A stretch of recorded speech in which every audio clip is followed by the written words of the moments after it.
Garrett Edelstein here, your celeb expert and your celeb savant. Celeb Savant is a weekly entertainment show. We have long-form career retrospective type interviews with celebrities, singers, actors, and industry experts. Born and raised in Southern California, where being different and weird is embraced, Beckett McDowell was singing as soon as he could talk. As a toddler, he fell in love with the sound of Elvis Presley's voice. He begged his mom to play Elvis's records every day, which she did along with the Beatles, Van Morrison, Mark Knopfler, Sam Cooke, The Animals, and many others. Beckett became a musical sponge, fascinated with every decade, every chord, every song. It was obvious to his family and friends that this kid lived and breathed music. Up next on Celeb Savant, we've got Beckett McDowell. Where do we find you in the world? How are you doing and what's happening in your life? Well, currently, and I think this is the first time I've announced this really on any podcast or anything like that, but I'm scoring a movie my dad is starring in called Last Train to Fortune. So that's kind of what's been going on in my world lately. Let's rewind all the way to the very beginning. At what age, or as a child or as a teenager, was it the point of reference for you to say, cool, I want to be in the music industry, I want to be in the entertainment industry? And how did that journey progress to where we currently are? I think it started off when I was 2 years old and I saw Elvis Presley on the television, and I said I wanted to be that kind of. So then I started singing basically when I was 2, and it's gone downhill ever since. No, but it's I've just had a passion for it all my life. I started off listening to Elvis, Buddy Holly, yes, all those kind of legends of the music world, and then I kind of when I hit 10 years old, I started listening to the Beatles, and I've progressed to the point now where I guess I'm a professional musician, but it's pretty cool for me as a kid to be able to do these things. So do you think having a father who's an actor, who's in the industry, predisposed you to the potential of being in it more compared to if you had potentially a father who was a doctor or a dentist or something like that? Or would you think that you would still have gone that route either way? What I do think that having a dad in the industry does really help. I'm not going to hide the fact that, he's a well-known actor, and it gets you indoors you maybe wouldn't have ever been able to get into. It's a privilege for sure to be able to, do stuff like that in the industry, because it's a very hard industry to break through. But, I think either way, I definitely would have still tried to become a singer, I think, yes, definitely it helps that he's an actor, and respected actor, should I say. Let's dive in. So you said you're a musician. What instruments do you play? Well, I primarily sing, but I also play guitar. Your creative process from 0 to a 3 to 4 minute song, is it easy each time creating that? What motivates it? Do you write the music yourself or do you collaborate? Let's dive into your creative process and your journey. I think my creative process it's all over the place. I think it just depends on the mood I'm feeling, I think it's, you could say that about anything though, but I think the way I start writing songs, I guess, and I think what my main thing I do is I start with the song title, and then I kind of work from there. So I in my phone, I have hundreds of song titles that I think would be cool or whatever. And that's kind of how I write the songs, or start writing the songs. It gives me a platform. And then from there, you go on, you write about your life or whatever, you write about something that happened in your day, or it could be anything. Yeah, that's kind of how it works for me. I don't really have necessarily a process I stick to. It kind of happens. I don't force it out though. Do you write solely by yourself, or do you ever collaborate with other artists or writers? No, it definitely depends. Sometimes I'll write by myself. Sometimes I'll write with my best friend, Luca. Sometimes I'll collaborate with Pierre Bouvier from Simple Plan. My producer now, Jack Ryan Sullivan.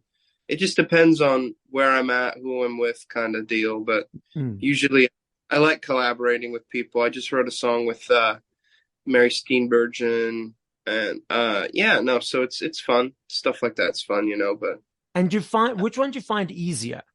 I find writing with people easier because you can kind of throw off ideas and say, Okay. "Oh, is this good? Is this bad? Yeah, it's not great." Just kind of Yeah. stuff like that. Where Yeah. when you're on your, kind of have to guess a little bit more. And you mentioned at the beginning that you're busy scoring your father's new film. So how is that different to creating songs and music? And is it the first time you're doing this?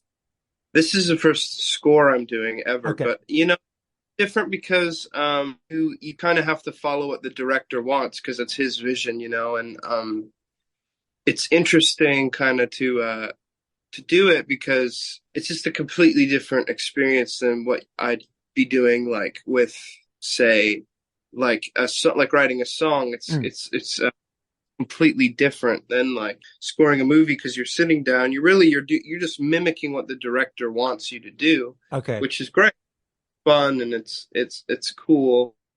But it's just a completely different kind of experience. But it is a great experience for sure, and I definitely I really like doing it, and it is fun. So hard to complain. That's like the background music during the movie. Am I correct? It's not really vocal songs, or is it a combination of both? So I'm doing the score and soundtrack.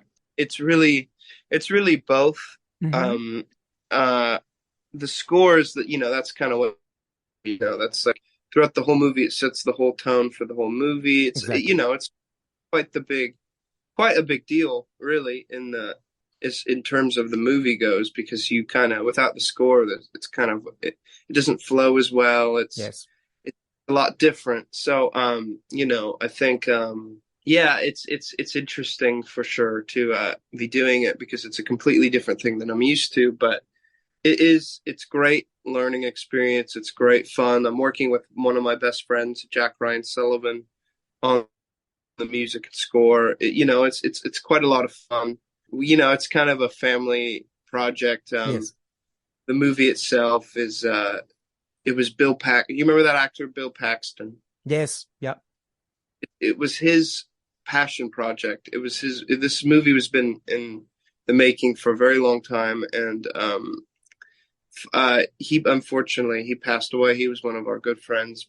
His son, anyway, his son is now playing the part that he would have played, Okay. and playing it. So it's kind of it's a really nice film. It's a lot of our family is tied into it. My brothers are in it. So it's a really great first film, and it's a great experience. Yeah, I mean, absolutely. The movie score sets the tone, sets the theme, sets the scenes, etc. So I totally get it, understand what you're saying.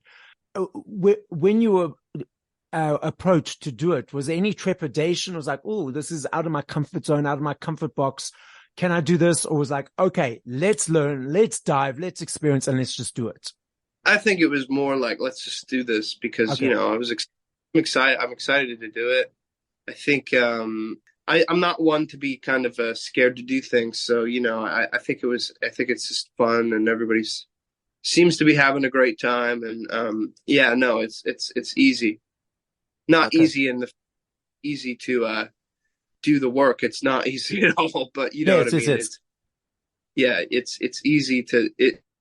You're working with people you like. It's easy. Yes, That's exactly. And also it's people that you're comfortable with and so it allows a little bit more of ease, I suppose, and comfort in the sense compared to if it was people that you'd never met before, never known. I think it might have been a little bit more challenging or yeah. I'm just Exactly. throwing that out there. No, exactly. It's exactly that. Yeah. It's a lot more comfortable than saying doing with random people for sure. And would you, once this one is completed, has it opened your experience to think, okay, cool, I want to do this more regularly? Or do you feel it might just be a once off? I would love to do it regularly. Okay. I think it's very fun. I think I think we're quite good at it too, and I think we could definitely do it for a living. I want to focus on my music too, but Yeah. I think it's a great kind of what am I trying to say? Like a, Like a it's thing to like a nice have, and side hustle. Scoring movies is a great side hustle. There we go. Only a mile.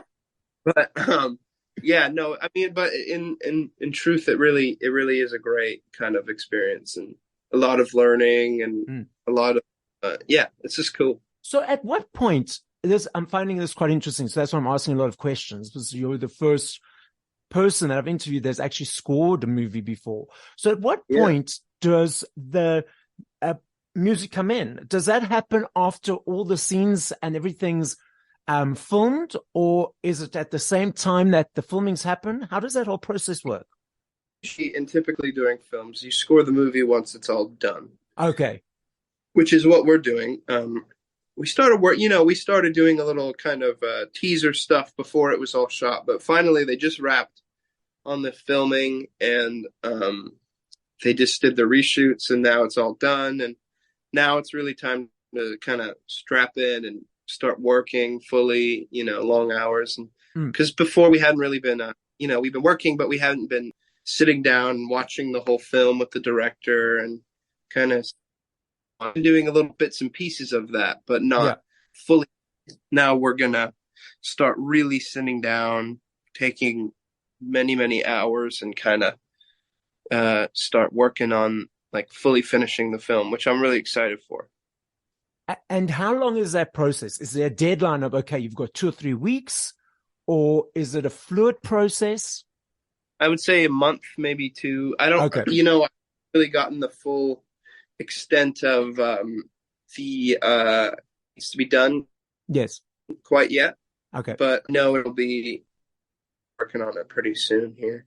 And tell us a little bit more about your music. What's happening? Do you have any new music coming out, or albums, or a body of work that you're busy working on at the moment, or you're just releasing singles at a period of time? What's happening in that space?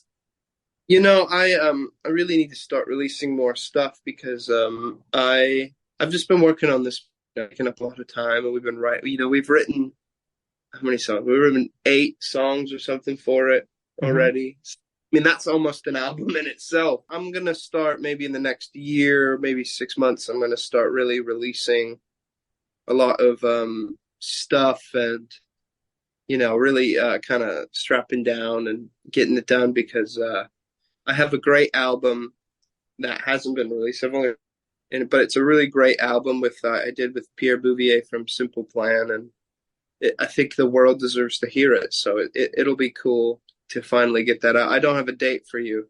It'll be soon. I imagine it won't be too incredibly long. So that body of work's already complete and in the bag. Yeah, I have Okay. a album that's complete, Okay, cool. that's ready to go. You mentioned, and I find this quite interesting, that you were, as a child, you were taken by Elvis and Buddy Holly and the Beatles, like old school people, which is super awesome and Yeah, super cool. So I love me a yeah, CD. I love a CD because for me, it's a money exchange to the artist to say thank you for all the hard work that they've done. I love the booklets with the writing and the song lyrics and all that kind of stuff. So I'm not sure if you're aware that albums or vinyls, CDs, and cassettes are making a massive comeback all around the world. But then we've yeah. also got these streaming platforms that people consume music on. What is your preference of listening, and what are your thoughts of those two elements of music and the entertainment space where we are currently? Well, for me, it's always got to be. I think that's the proper way to listen to music. Not that there is a proper way, but Yeah. you know what I mean. I just think it's it's kind of the quintessential kind of. That's how it was originally done. So I think I just player actually to listen to all my music and yeah, I've just been loving it. But no, I think it's great that these, that vinyl, CDs, records, all this stuff is coming back. I think we were losing the kind of quality. Artists don't really get paid. I mean, Yes. my song, 100 and almost 200,000 streams in it. It's barely made any money, which, I mean, I'm very grateful for those streams, but I mean, Yes. the musician, you got something. I mean, we're in the minority of making money anyway. It's one of the hardest businesses to break through in and Yes. actually make money. But I think it's great that vinyl is and CDs and all that stuff is coming back. I think it's better for the soul to listen to music in that way. There's a warmer feeling to it that Mm. really nice, and to me it's the best way. I mean, absolutely. Yeah. But also, it creates an experience, that experience of going to the shop, choosing what you're going to buy at that specific time, coming home or getting it delivered, whether if it's on, platform like Amazon, ripping open the plastic, looking at the booklet, putting it in, listening to a song through one to the end, having the accountability of having to do that because you've actually paid for it and not think, oh, skip, skip, skip. So it allows, as you said, that warm feeling and a total experience, which I love. And it sounds like you love as well. Yeah, exactly. I mean, come on. You can't beat that experience of buying a record. Stores are always beautiful and fun. I mean, now you just look it up on your phone, but it's a completely different way of viewing music. That leads me to my next question. So I'm not sure if you're aware of NLP, which is neuro-linguistic programming. So people process information differently. People either have visual processing or auditory, which is about the hearing and the words, or Right. kinesthetic is about the feeling. So when you're listening to music, whether it's your own or by other artists, do you get the feeling of it? Is it the energy of it? Or is it the words? Do you get a picture of it? What do you hear and experience when you're listening to music?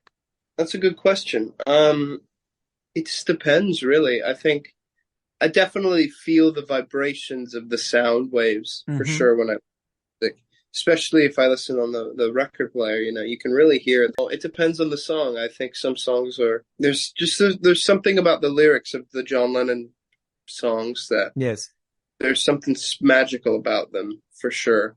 Yeah, it just really depends on what you're listening to. I mean, you could listen to an Elvis song and you're probably going to get the feeling more than you're going to listen to the lyrics. But, Yes. and you're listening to a Bob Dylan song, or you're only listening to the lyrics, really, because what did Jimi Hendrix say? If Bob Dylan can sing, anybody, just depends on the song. That brilliantly leads segue. I'm loving the segues today. So that leads me to my next question. And I know if I had to ask you this question in 4 days, 4 hours, 4 months, 4 weeks, I understand and I recognize that your answer would be different every single time. So Yeah, I completely get that. I'm not necessarily saying favorite, but if you had to push play to 5 songs by other artists, once we would finish this conversation, what would those songs be and by whom? a little less conversation. Elvis Presley is one of my all-time favorites. Okay. A Day in the Life by the Beatles is my favorite Beatles song, I would say. Okay. I'm only going to put one Beatles song because there's so many. Boots of Spanish Leather by Bob Dylan. It's Okay. one of my. Oh God. I'm going to say Allison by Elvis Costello, and I'll do. Is that 4? That's 4, right? Yes. One more. One more. I'll do. I've been listening to the band The Strokes quite a lot. I really like that band. I'll say. Oh, You Only Live Once by The Strokes. Okay. Cool. Like it. Nice mix. Nice combination of songs. So Beckett Rex, where does that stage name come from? It's not. I when I was a kid, I first got Instagram. My mom, because Rex means king in Latin, and Elvis was named the king. So my Yes. mom's like, "Well, Beckett Rex." She came up with it a long time ago. I've changed it, and now I get called Beckett Rex a lot. I don't know. It's just kind of a silly name. I don't really have any. Just besides the Elvis thing, I don't really have a Okay. thing about. I like it. It kind of Okay. has a nice. It's actually, and it's got a story. So if it's got a story, it means something. So that's super cool. The podcast is listened to throughout the world. So as a final message to the listening audience, what would you like to say? Peace and love, I guess, would be my one message. Let's not hate anymore.